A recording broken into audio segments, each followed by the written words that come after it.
after breaking out of an offensive slump in Sunday's series finale win against the Washington Nationals. The Phillies offense stayed red hot to open up this 3-game series at home at Citizens Bank Park against the Seattle Mariners. They won that series opener 12-7 on Monday night at CBP. Another offensive outburst, as I said, continued that hotness from that last game of the National Series there in DC. Bryce Harper, the Phillies face of the franchise, one of the best players in Major League Baseball. He had a 2-home run game in that series opening win against the Seattle Mariners Monday night. He hit 2 440-plus foot home runs with those 2 home runs in that 12-7 win. He hit 888 feet worth of home runs against the Mariners. Absolutely crushed them.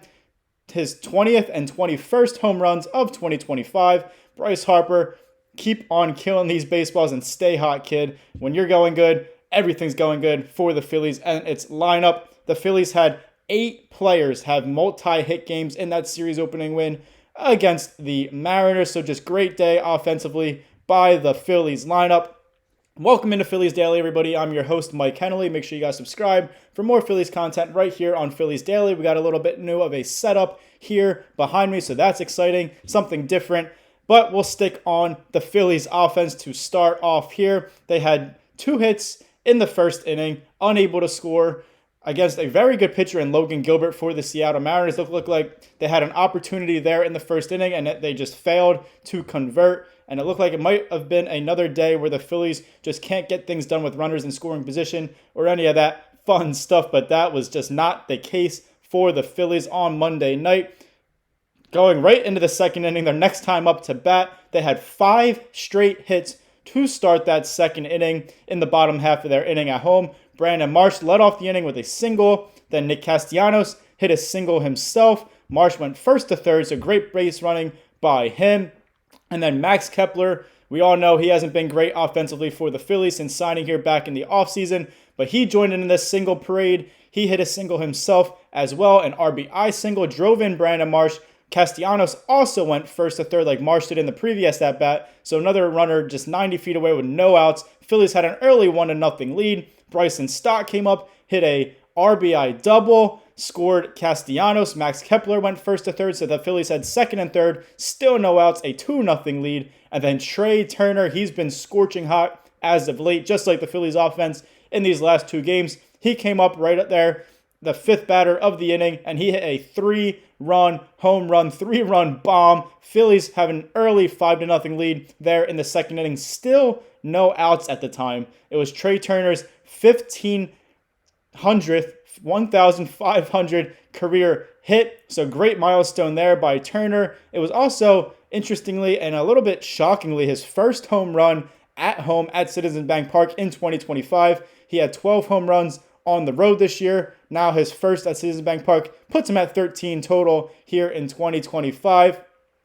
And then Real Muto, he hit a solo home run later on in the inning after the Mariners got 2 outs. JT Realmuto comes up, hits a solo home run on the 10th pitch of an at-bat. He worked a great at-bat there, and it paid off for the Phillies catcher with that solo home run. Gave the Phillies an early 6-0 lead. They had 9 hits and 6 runs through the first 2 innings of that ballgame, all off of the Mariners starting pitcher Logan Gilbert. I mentioned he's a very good starting pitcher in the American League, in Major League Baseball. He threw 65 pitches through those 2 innings, including 48 pitches in that second inning where the Phillies offense just went absolutely bonkers there at the plate. Logan Gilbert was taken out of the game after that second inning. The Mariners replaced him with a new pitcher to start off that third inning, and the Phillies offense finished the ballgame with 21 hits. 2-1. Count them, 21 hits and 12 runs in that 12-7 series opening win against a good Seattle Mariners team. Just a great way to stay hot coming off that series finale Nationals win in DC, and then start off a big 3-game series against a very good team, trying to get back on track, stay in the win column, and turn things around after a little bit of a slump that they were experiencing there at the end of the Red Series and early in the National Series. Big reason the Phillies were able to stay on track, get that win yesterday. Ranger Suarez, he hasn't had his best stuff as of late, but yesterday, in that 12-7 win. Ranger Suarez looked a lot more like the Ranger Suarez we're all used to seeing. He looked cool, comfortable, confident, a little bit of cockiness like he does on his fielding plays, which he just awesome to see. We all love to see that. Ranger Suarez just really looked like himself in that win.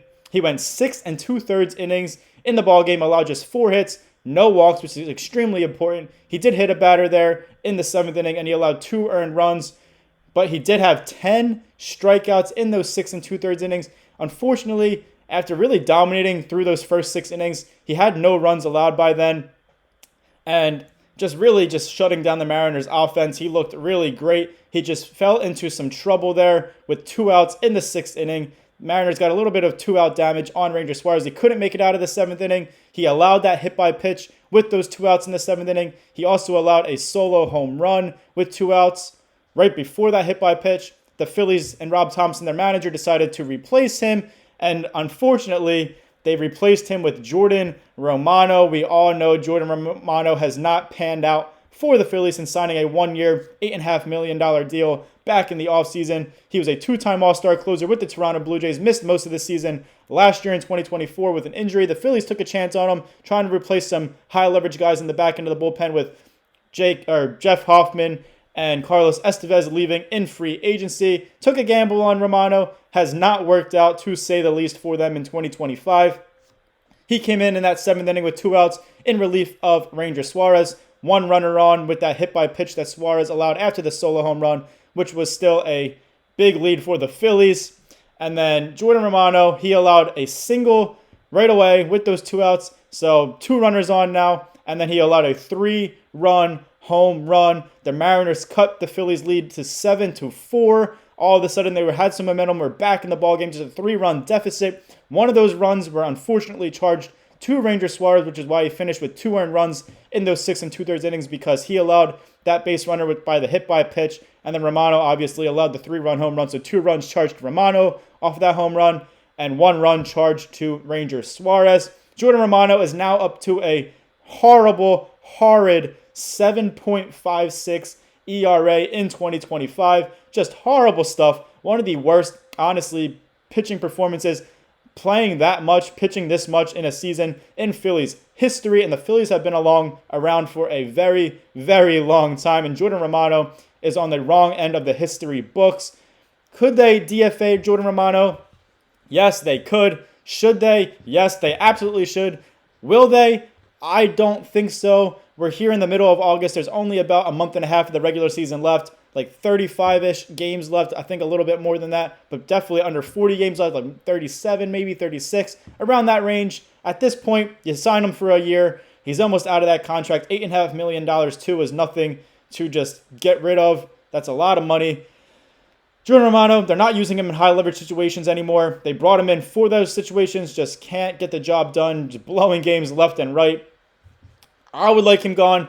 Everybody in Philadelphia would like him gone, but I think he's going to be hanging around and just pitching in these low-leverage situations for the remainder of the regular season, and then we most likely will not see him come playoff time, and then he'll be out of here after the season and hopefully never have to think about Jordan Romano in a Phillies uniform ever again. Now, to end on a high note, we're not going to end on that Jordan Romano depressing note because the Phillies had a great game, especially offensively, yesterday in that 12-7 series opening win against the Seattle Mariners. I mentioned Trea Turner hit a 3-run bomb in that 2nd inning where the Phillies offense really exploded, got that early lead, let Ranger Suarez settle in and get comfortable, and that's huge for a starting pitcher because when you get a big lead early on, there's not as much pressure. There's still pressure on you. You're pitching against a Major League offense. You're pitching in a Major League ball game. But when you have a big lead, you have some good stuff on the mound, and your stuff is working like it was for Ranger Suarez yesterday.